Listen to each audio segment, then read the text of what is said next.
Hi there. Okay, so I'm here with a 2008 Pontiac Torrent. It's a great car, having a little issue with the rear lid not opening up. So we're going to take a look at it today and see if we can figure out how to fix it. I'm not a mechanic, but we will see what we can do. Okay, so the first thing that we're going to want to do is to open it. Now, what you're looking at is the back latch that already has the inside trim work taken off. So I apologize for that. Once it's open, it's really straightforward in order to remove the trim, but it's already off, so we're going to start recording it now. If you look down at the bottom of your screen, that is the locking mechanism, the actuator. That's what allows the door to open and close. So with the trim piece on, there'll be a little hole. The hole will be right around here. And so what you do is you stick your screwdriver in, and if you can see, there's a little piece of metal, little trim thing. As soon as you push that, the door will open. Okay, so that's all you have to do in order to be able to get the door open. Once the door is open, just be careful pulling the trim work off.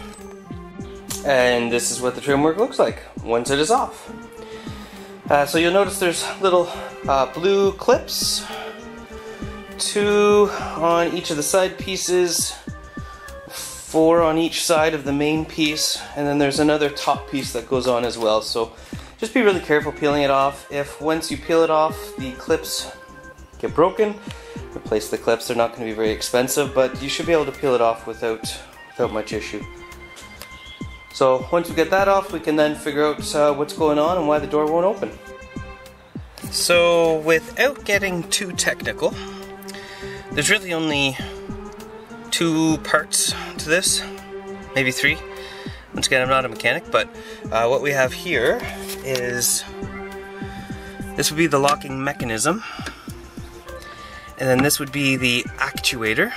So when you click your key fob to unlock the door, it should unlock. Then there's the switch, which is on the underside by your license plate, right? So you click that,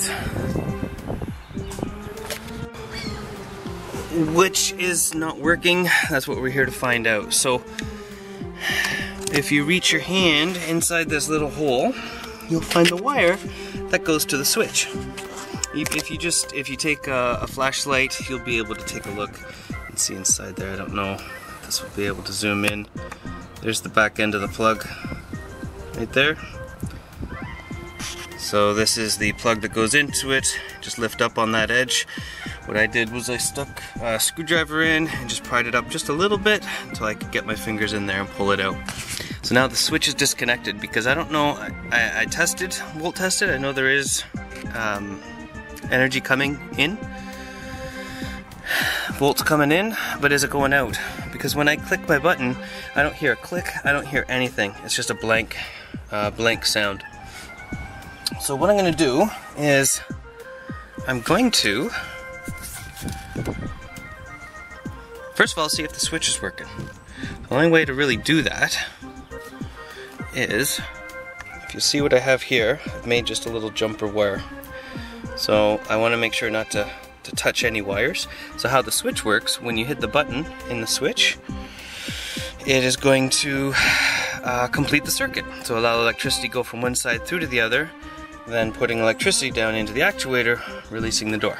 So hopefully that's a good explanation. So what I'm going to do to see if it's the switch, because when I hit the switch now, nothing happens. So if I stick that in there, I don't know if you heard that. I'll do it one more time.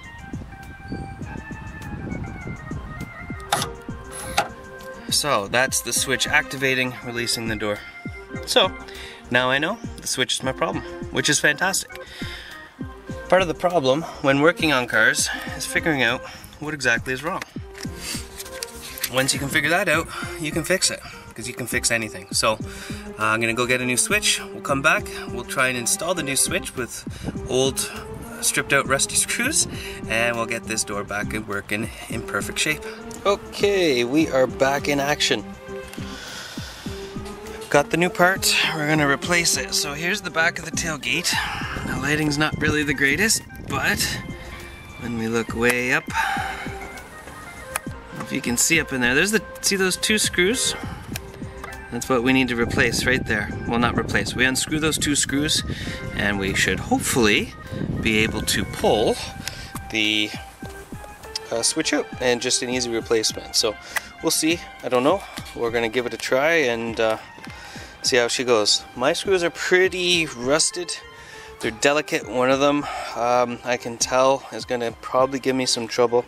Make sure you're applying a lot of pressure and going slow when you're turning the screw.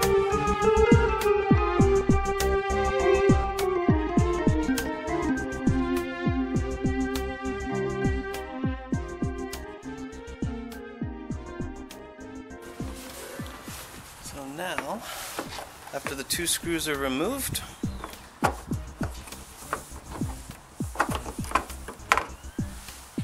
slide the switch out. There's the old one. The reason why it doesn't work, but it doesn't. So now to get the new one put back in.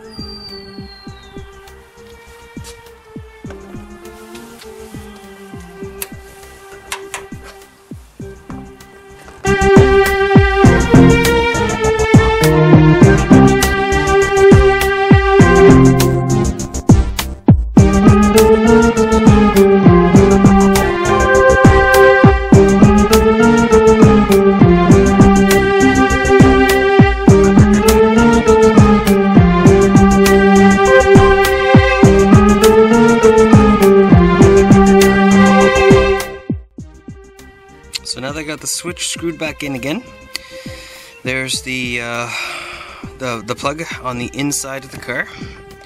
So we're going to simply hook up this the other end of the plug to it. Then we'll close the door, give it a test run, and see what happens.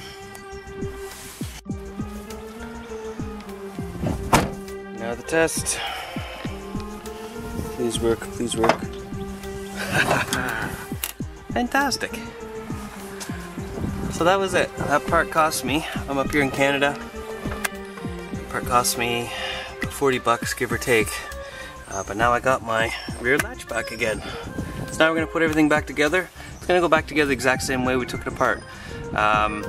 Start for the inside trim work. Start with this big piece at the back first. Then the sides. With the sides, the only thing I want to mention to you, you can see the defroster wire. It actually hooks into the trim work.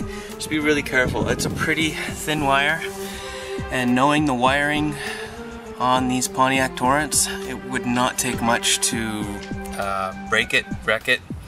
Just make sure you're gentle with that, and we should be back together again.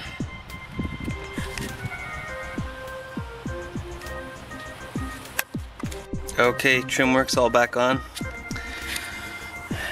As I had mentioned earlier, right here, this is the screw, or the little clip. You poke that off to push to release the trunk if your switch isn't working like mine was. And here is where the wire goes through the trim work. Like I said, it's just a little bit delicate. You do have to wrestle with the trim a little bit to get it to go in, but just be patient, don't force it too hard. The reason I do these videos is you don't have to drive around with a broken down, crappy car. Little things, you know, this didn't take very long to fix, and now my car's back to working good again, so keep that in mind. And once again, I'm not a mechanic. Hope you enjoyed. If you have any questions or comments, feel free. Thank you.